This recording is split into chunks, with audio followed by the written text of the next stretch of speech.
రామాపురం అనే ఊరిలో వీరమ్మ, సౌమ్య అనే ఇద్దరు తల్లి కూతుళ్ళు ఉండేవారు.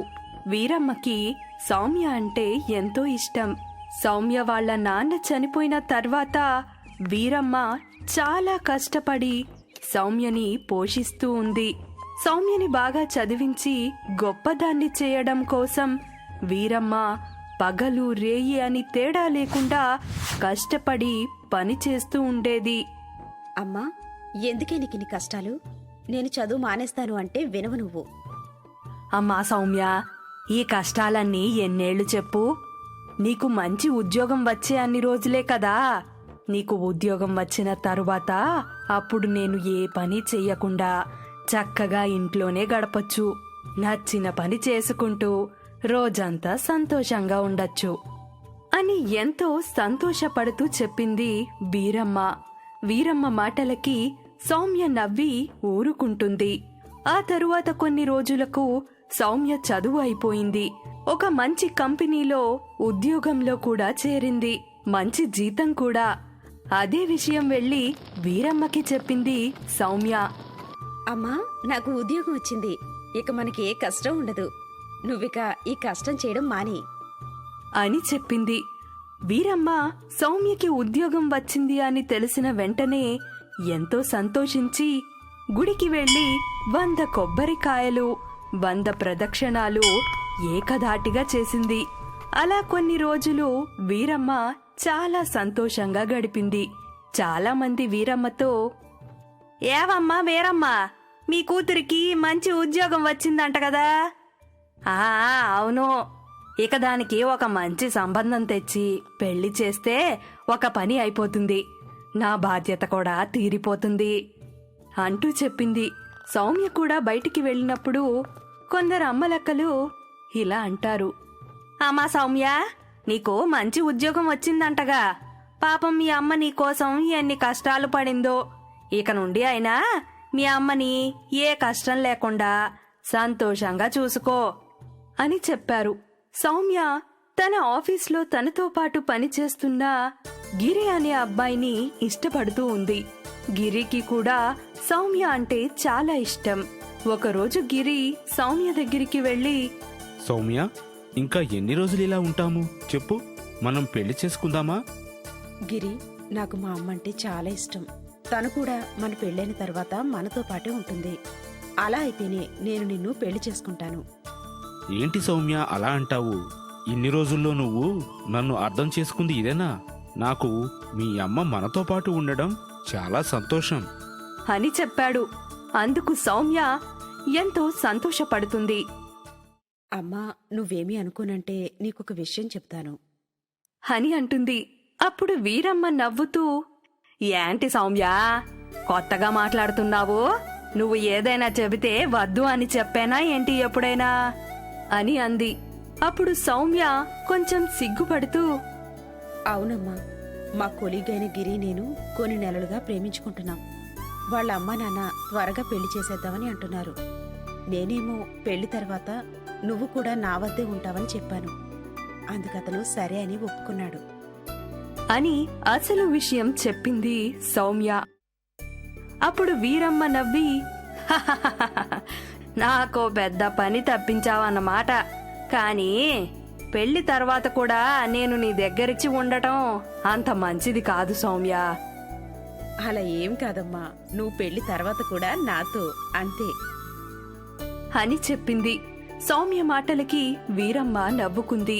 ఆ తరువాత కొన్ని రోజులకు వీరమ్మ సౌమ్య గిరిలకి గొప్పగా పెళ్లి చేసింది. అమ్మా, పెళ్లి అయిన వెంటనే నేను నీ దగ్గరికి వచ్చి ఉంటే నలుగురు ఏదో ఒకటి అనుకుంటారు. నువ్వు కొన్ని రోజులకు అబ్బాయితో సంతోషంగా ఉండు. ఆ తరువాత నేను వస్తాను, సరేనా అని చెప్పింది వీరమ్మ. సౌమ్య ఎంత చెప్పినా కూడా వినలేదు. పెళ్లి అయిన తరువాత సౌమ్య గిరితో ఎంతో సంతోషంగా ఉంది. గిరి కూడా ధనవంతుడు. కొన్ని రోజుల తరువాత సౌమ్య తన చుట్టూ ఉన్న డబ్బు, ఆస్తి చూసి తనలో చిన్న అహంకారం మొదలైంది. సౌమ్య, పెళ్లి తర్వాత మీ అమ్మని తీసుకుని వస్తానన్నావు, ఏమైంది? తనే కొద్ది రోజుల తర్వాత వస్తానందండి. అయినా ఎందుకులేండి, తనిక్కడికొస్తే ఆ పల్లెటూరులో ఉన్నట్టే చేస్తుంది. అది చూసి అందరూ మనల్ని చూసి నవ్వుతారు. అంటూ చెబుతూ ఉండగా అప్పుడే అక్కడికి వీరమ్మ వచ్చింది. అమ్మా సౌమ్య, అమ్మా ఎప్పుడొచ్చావు? ఇదిగో ఇప్పుడే నీ గురించి మేమిద్దరం మాట్లాడుకుంటున్నాం. ఈలోగా నువ్వే వచ్చావు. అంటూ వెంటనే మాట మార్చేస్తుంది సౌమ్య. కాని సౌమ్య ముందు తన గురించి అన్న మాటలు అన్నీ వీరమ్మ వినింది. ఒకరోజు గిరి, సౌమ్య మిత్రులు వారి ఇంటికి వచ్చారు. ఏం సౌమ్య, ఇంటికి వచ్చి ఇంతసేపు అయింది, ఒక కూల్ డ్రింక్ కూడా ఇవ్వలేదు. అయ్యో సారీ, ఇదిగో ఇప్పుడే తీసుకొస్తాను. నువ్వెందుకు తీసుకురావడం? అక్కడ మీ పని మనిషి ఉంది కదా, తనని తీసుకురమ్మను. అంటూ వీరమ్మని చూపెట్టి చెప్తాడు.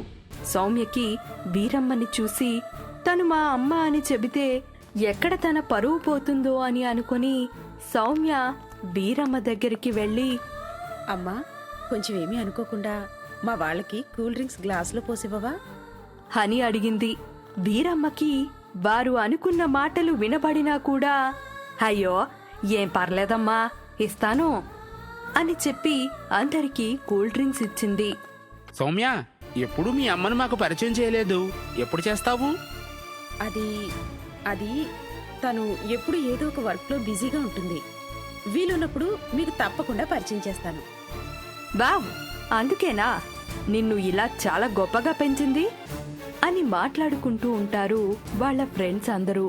కిచెన్లో వంట చేస్తున్న వీరమ్మ వీరి మాటలు అన్నీ వింటూ, దీనికి నేను కన్న తల్లిని అని చెప్పుకోవడానికి కూడా మాటలు రావడం లేదు చే అనుకుంటూ బాధపడింది. ఆ రోజు రాత్రి, ఏమండి, ఈరోజు ఫ్రెండ్స్ ముందు మా అమ్మ గురించి కవర్ చేయలేక చచ్చిపోయాననుకో. ఇంకా ఎన్ని రోజులు ఇలా కష్టపడాలో అని చెబుతూ ఉంది.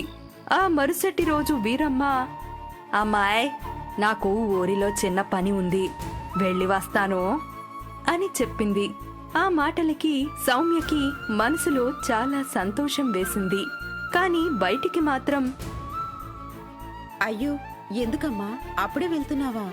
ఇంకొన్ని రోజులు ఉంటావని అనుకున్నానే. సరే అమ్మా, జాగ్రత్తగా వెళ్ళిరా.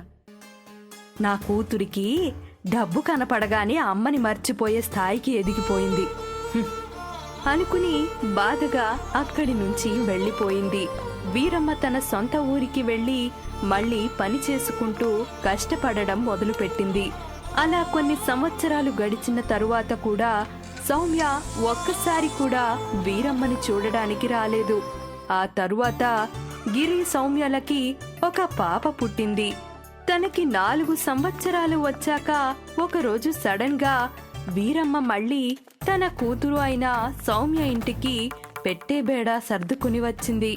అది చూసి సౌమ్య, అదేంటి మళ్ళీ ఇన్ని సంవత్సరాల తర్వాత వచ్చింది? కొంపతీసి ఇక్కడే ఉండిపోవడానికి రాలేదు కదా?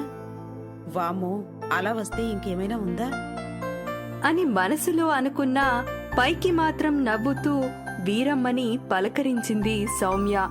వీరమ్మ ఎందుకు మళ్ళీ తిరిగి వచ్చిందా అని అర్థం కాక తల పట్టుకు కూర్చుంది సౌమ్య. వీరమ్మ రోజు తన మనవరాలు అయిన వాణితో ఎంచక్కా ఆడుకుంటూ ఉండేది. అది సౌమ్యకి నచ్చక వాణిని వీరమ్మకి దూరంగా ఉంచేది. ఒకరోజు వాణి స్పృహ తప్పి పడిపోగా తనని హాస్పిటల్కి తీసుకెళ్లారు.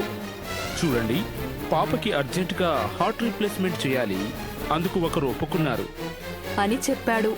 ఆ తరువాత పాపకి సర్జరీ చేసి హార్ట్ రీప్లేస్మెంట్ చేసి పాపని బ్రతికించారు. డాక్టర్, మీ మేలే జన్మలో మర్చిపోలేను అని ఏడుస్తూ చెప్పింది. అప్పుడు డాక్టర్ ఇలా అన్నాడు, ఇందులో నేను చేసిందేమీ లేదమ్మా. మీ పాపకి ఇలా హార్ట్ ప్రాబ్లం ఉందని పోయినేడాదే తెలుసుకుని మా హాస్పిటల్లో పనిచేసే ఒక ఆవిడ ఆ విషయం మీకు చెప్పొద్దని, తాను ఎలాగో త్వరలో చనిపోతానని చెప్పి తన హార్ట్ని మీ పాపకి ఇవ్వమని నన్ను ఒప్పించింది. నిజంగా తను చాలా గ్రేట్ అని చెప్పాడు. అప్పుడు సౌమ్య, ఎవరు డాక్టర్, ఎవరు తను? ఇప్పుడే తన బాడీని మార్చరీకి తీసుకువెళ్లారు, వెళ్ళి చూడండి అని చెప్పగా గిరి, సౌమ్య పరిగెత్తుకుంటూ వెళ్లి చూడగా అక్కడ వీరమ్మ శవంగా ఉండడం చూసి సౌమ్య గుండె పగిలిపోయింది. తన కూతురు కోసం తన అమ్మ అయిన వీరమ్మ ప్రాణత్యాగం చేసింది అని తెలిసిన తరువాత సౌమ్య ఎంతో సిగ్గుపడింది. ఆ తరువాత వాణికి వీర అని పేరు మార్చి తనలో తన అమ్మను చూసుకుంటూ ఉండేది సౌమ్య.